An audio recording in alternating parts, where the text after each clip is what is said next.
let's change the blade of this rotary cutter. First of all, ensure that your rotary cutter is locked in to prevent accidental injuries. So right now it's mobile and not locked. So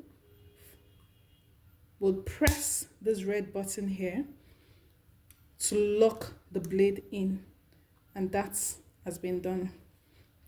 Now head over here to unscrew this knob.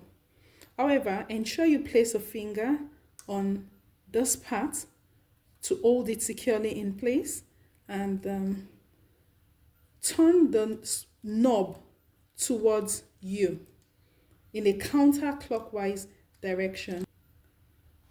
That's the screw. And then you have this.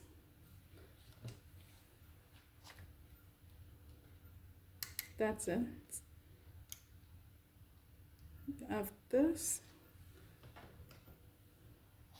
And this is exposed.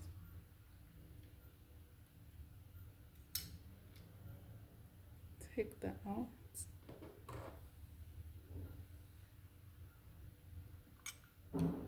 Ta-da! You have your blade. So please be very careful with the blade because it's very sharp. So you have the right side of the blade and the wrong side of the blade. On the right side, you would notice some write-ups on it. For instance, they wrote here, Alpha, made in Japan, and there are numbers here as well, numbering 1 to 12. So you simply place it there.